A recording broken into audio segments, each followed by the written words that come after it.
Selamat siang Bapak Ibu Saudara-saudara yang dikasihi oleh Tuhan Yesus Kristus. Kiranya Bapak Ibu Saudara sekalian dalam kondisi baik dan sehat, yang sakit dalam kelemahan jangan berputus asa. Mari kita terus berharap pada Tuhan, sumber kekuatan dan kesembuhan bagi kita. Puji nama Tuhan. Dan pada saat ini kita akan bersama-sama merenungkan firman Tuhan sesuai dengan pembacaan kita hari ini, yakni di dalam kitab 2 Samuel pasal 21. Kiranya firman ini boleh menjadi berkat bagi Bapak Ibu Saudara sekalian. Mari kita berdoa. Tuhan Allah Bapa di surga, terima kasih kesempatan pada siang hari ini. Kami boleh datang padamu ya Tuhan, untuk kembali belajar firman Tuhan. Dari apa yang sudah kami baca tadi pagi, 2 Samuel pasal yang ke-21. Engkau mampukan untuk kami dapat memahami apa yang Engkau maksudkan, dan juga menolong kami untuk kami dapat menerapkan firman Tuhan. Terpujilah namamu Bapa, di dalam nama Tuhan Yesus kami berdoa. Amin. Bapak Ibu Saudara-saudara yang dikasihi oleh Tuhan, firman Tuhan pada hari ini mengajarkan kita untuk senantiasa menabur kebaikan. Bapak Ibu Saudara-saudara, di dalam salah satu buah roh juga berkata bahwa buah roh itu adalah kebaikan. Dan memang kebaikan itulah yang mestinya ditabur, karena setiap orang percaya sudah menerima kebaikan Tuhan. Terlebih kebaikan terbesar yang kita alami adalah keselamatan di dalam Yesus Kristus. Puji nama Tuhan. Bapak Ibu Saudara-saudara, bangsa Israel pernah berjanji bahwa mereka tidak akan membunuh atau mengusir orang Gibeon. Itu dijanjikan tak kala bangsa Israel masih dipimpin oleh Yosua, sebelum bangsa Israel memiliki raja. Atau kalau kita belajar dari Yosua, masa-masa penempatan tanah perjanjian, ya, penggenapan tanah perjanjian yang telah dijanjikan oleh Tuhan kepada bangsa pilihannya. Dalam Yosua pasal 9 ayat 15, Yosua mengadakan perjanjian seperti ini, dikatakan firman. Maka Yosua mengadakan persahabatan dengan mereka ini adalah orang Gibeon, dan mengikat perjanjian dengan mereka bahwa ia akan membiarkan mereka hidup, dan para pemimpin umat itu bersumpah kepada mereka. Bapak Ibu Saudara-saudara, inilah janji yang telah dinyatakan bangsa Israel melalui kepemimpinan Yosua atas orang-orang Gibeon. Sejak saat Yosua, penduduk Gibeon yang sebenarnya adalah orang asing, bukan dari keturunan Yakub, mereka penduduk Gibeon ini diperbolehkan hidup bersama-sama dengan orang Israel. Bahkan di dalam kitab Tawarik, ya kita belum sampai kepada kitab Tawarik, ya, penduduk Gibeon didaftarkan sebagai penduduk tetap Israel. Seperti itu Bapak Ibu Saudara. Oleh karena itu, keberadaan penduduk Gibeon sudah dianggap sebagai bagian dari umat Israel atau bangsa pilihan Israel. Nah Bapak Ibu Saudara-saudara yang dikasihi oleh Tuhan, dalam kerangka kepentingan politisnya, Saul menghalalkan segala cara dengan mencoba menghabisi etnis Gibeon dari bumi Israel. Saul sebenarnya tahu, karena Israel sangat kuat dengan oral tradisi atau tradisi dari mulut ke mulut, atau bahasa Jawanya ketok tular gitu ya. Semacam itulah. Saul sebenarnya udah tahu, tetapi dia pernah hendak menghabisi seluruh etnis Gibeon. Dan banyak orang Gibeon yang mati terbunuh oleh Saul dan keluarga Saul. Penduduk Gibeon yang sebenarnya sudah menjadi bagian keluarga Israel tidak dapat melawan perbuatan Saul yang tidak adil terhadap mereka. Karena mereka lemah dan minoritas, mereka teraniaya. Mereka hanya dapat menunggu keadilan dari bangsa Israel sebagai mayoritas pada waktu itu. Saul tidak menaburkan benih kebaikan kepada sesamanya, justru menaburkan benih kebencian. Nah Bapak Ibu Saudara, kita belajar dari peristiwa yang ada dalam Alkitab. Tentu saja apa yang diperkenan oleh Tuhan itulah yang kita ambil sebagai makna rohani. Sebaliknya apa yang dibenci oleh Tuhan itulah yang kita tidak lakukan. Bahkan ada dampak-dampak yang terjadi ketika orang melakukan atau orang pilihan melakukan apa yang dibenci oleh Tuhan. Saul telah menaburkan benih yang jahat, ya, atau benih kebencian. Meski hanya dapat berdiam diri, memohon keadilan dari Tuhan, tentu secara manusiawi di dalam hati orang-orang Gibeon yang teraniaya terdapat rasa benci dan prasangka buruk terhadap bangsa Israel. Bapak Ibu saudara-saudara, pastilah Bapak Ibu ketika seseorang memperlakukan tidak adil, mungkin seseorang telah menjerumuskan terhadap sesuatu yang tidak baik, orang yang menjadi korban terhadap kekejian, kebencian, ataupun tindakan yang negatif terhadap dirinya, walaupun mungkin orang yang melakukan telah meminta maaf, seringkali hal tersebut masih tertanam, ya, di dalam diri seseorang. Memang sebagai anak Tuhan kalau kita menjadi korban seperti itu, kita juga harus melepaskan semuanya itu dan tidak lagi menyimpan kesalahan dan kebencian. Namun kalau kita perhatikan di sini, ya, pastilah orang-orang di Gibeon ini pernah mengalami kepahitan tak kala mereka yang menantikan keadilan justru diperlakukan jahat oleh Raja Saul dan keluarganya. Ya, mereka hanya berdiam diri dan meminta kepada Tuhan. Ya, secara manusiawi terasa sakit, ya, ada prasangka buruk dan lain sebagainya. Bapak Ibu saudara-saudara yang dikasihi oleh Tuhan, kalau kita perhatikan Tuhan melihat ketidakadilan yang dialami oleh orang Gibeon, sehingga dia mengizinkan terjadinya kelaparan melanda bumi Israel selama kurang lebih 3 tahun.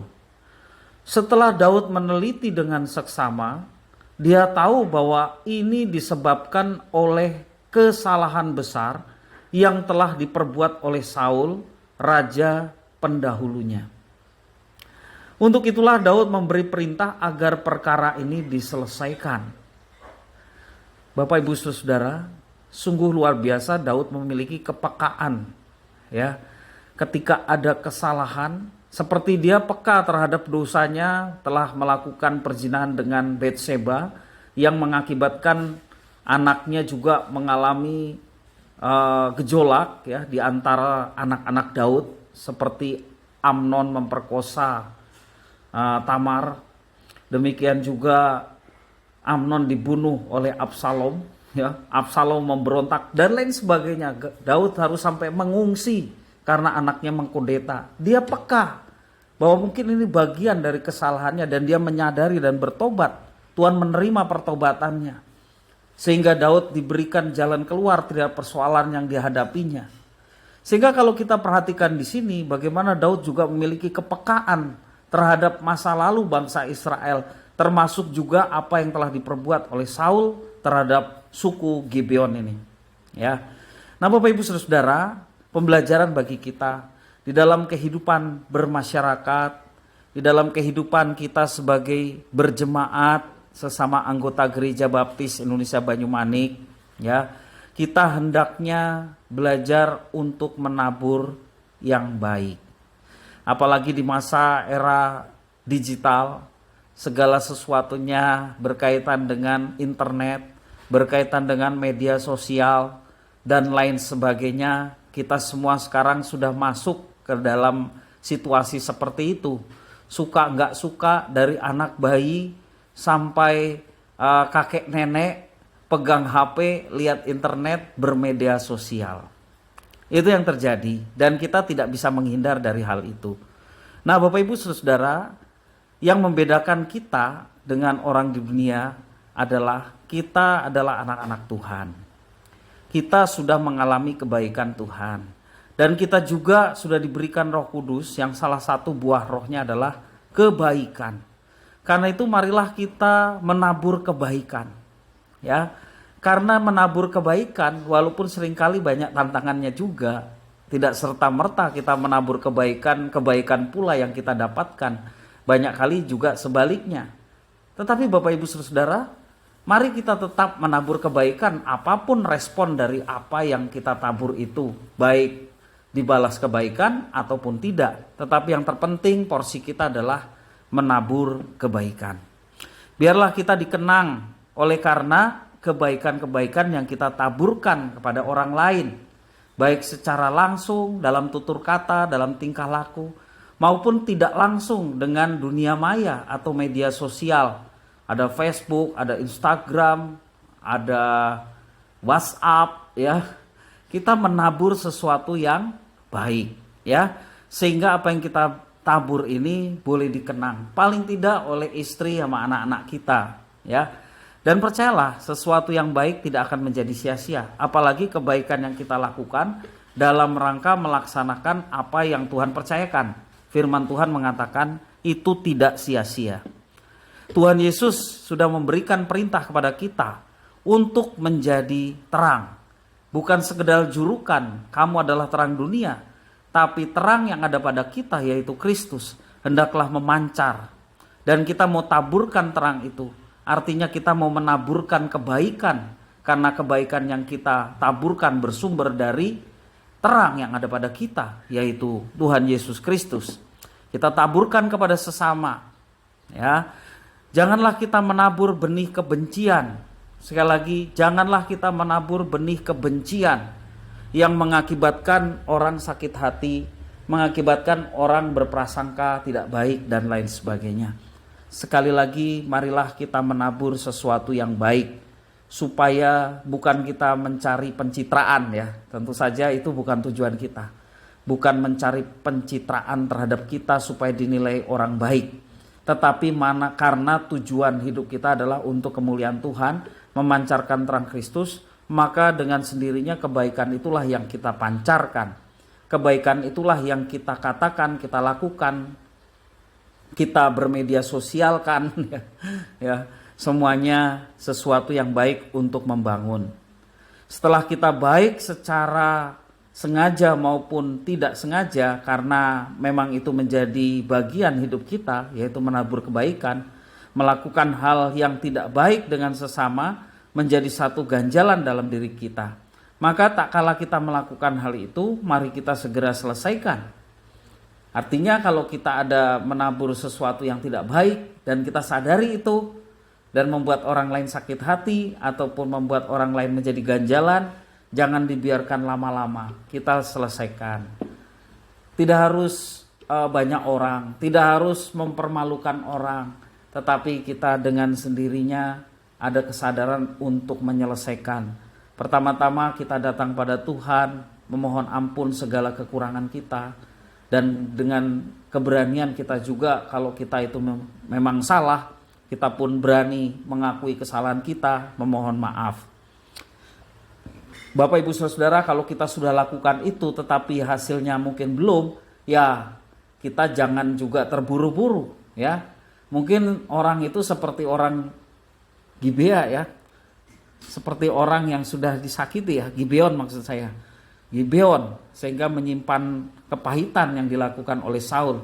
Ya, kita tidak terburu-buru. Kalau kita dengan tulus melakukannya, percayalah Tuhan bekerja dan Tuhan akan menolong memulihkan keadaan sesuai dengan waktu dan kehendaknya.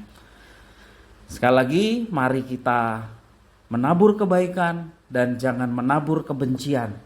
Ya, dengan menabur kebencian kita menaruh kepahitan terhadap orang lain. Tetapi menabur kebaikan, walaupun mungkin responnya bukan sesuatu yang kita harapkan yang baik, tetapi ketika kita melakukannya seperti untuk Tuhan, maka yang penting bagi kita adalah Tuhan senang. Dan percayalah itu tidak menjadi sia-sia dalam hidup kita. Biarlah firman ini boleh menjadi berkat bagi kita sekalian. Mari kita akan berdoa bersama-sama. Tuhan Allah Bapa di surga, yang kami puja, kami sembah di dalam nama Tuhan Yesus. Kami sungguh bersyukur dan berterima kasih kesempatan pada hari ini kembali kami dapat merenungkan firman-Mu. Mampukan kami ya Tuhan untuk menerapkan apa yang Tuhan ajarkan, yaitu menabur kebaikan, baik dalam kehidupan nyata sehari-hari maupun juga di dalam dunia maya, di internet, di media sosial. Kami ingin menabur sesuatu yang baik, tidak menabur kebencian ataupun menabur sesuatu yang membuat orang lain ada ganjalan. Tetapi kebaikanlah itulah yang kami mau upayakan dan perjuangkan selama kami menjalani kehidupan ini. Terima kasih ya Tuhan atas firman-Mu. Hanya di dalam nama Tuhan Yesus kami berdoa dan bersyukur. Haleluya. Amin.